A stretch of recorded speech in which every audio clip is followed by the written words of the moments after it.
بسم الله الرحمن الرحيم. Assalamualaikum, Sheikh. My name is Muhammad Yusuf. In your various lectures, you have criticized the banking system and also various financial institutions. My question is, what do you think of the Islamic banking and takaful, in which we were told that it is Sharia compliance? And how do we escape from becoming users and supporters of these various financial institutions? That's all, Sheikh. I have a booklet outside entitled Islam and the Future of Money, the gold dinar and silver dirham. Islam and the Future of Money. Unfortunately, none of us has complete knowledge, so my knowledge of the subject is constantly increasing. And since I wrote that book, there are now 2 more chapters to be added to it. The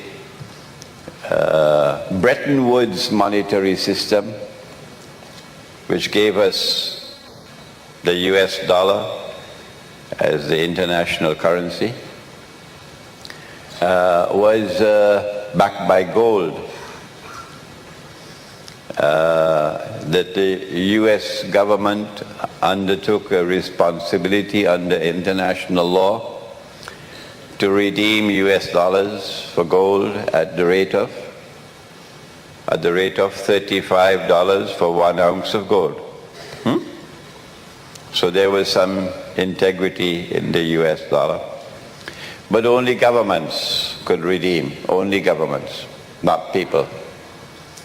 That's bogus. 2 governments in the world recognized that this was bogus. 2 governments in the world stood up to defy them.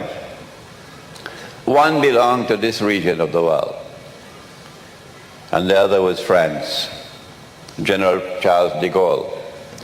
He recognized that this was unfair, this was bogus, and he spoke in the French National Assembly against the monetary system. And that's why they took aim at him and they got him out of power. Who was the other government? Answer? Ahmad Soekarno. Yeah, you're too young to know it. But Ahmad Soekarno recognized that in order for money to have integrity, the Indonesian rupiah had to be redeemable in gold. Indonesia has now buried this knowledge below the ground. You can't find it. They don't want people to know it.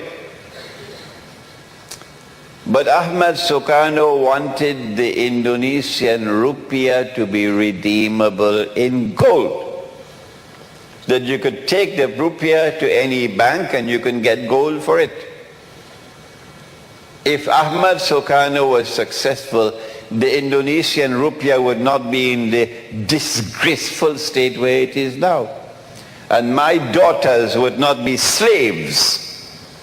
My daughters would not be slaves picking up your garbage. My daughters working for the salary of a slave in Lee Kuan Yew in Singapore. But who talks about that? So Soekarno took Indonesia out of the UN. May Allah bless him for that. People who have one eye can't understand it. But people who have 2 eyes would say, may Allah bless him for that. And Ahmad Soekarno took Indonesia out of the IMF. Yes, he did. Hugo Chavez is one of my heroes. He's my next door neighbor. I'm from Trinidad, he's from Venezuela. Hugo Chavez tried to take Venezuela out of the IMF and could not succeed and died. But Soekarno took Indonesia out of the IMF.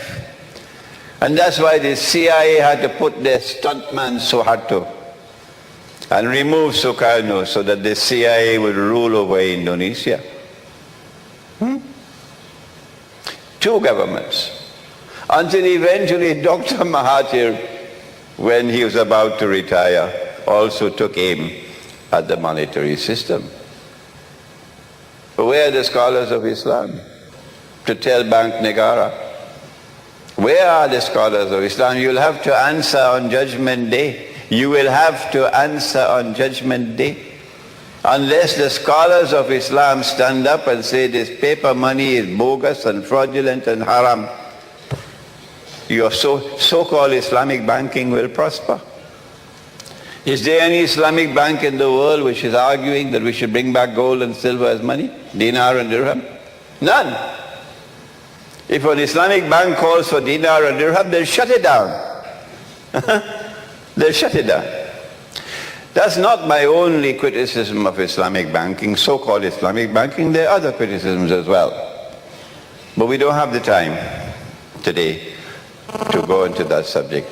But I suggest that you read my book, The Gold Dinar and Silver Dirham, Islam and the Future of Money, which is outside. It's also translated to Bahasa. Any more questions?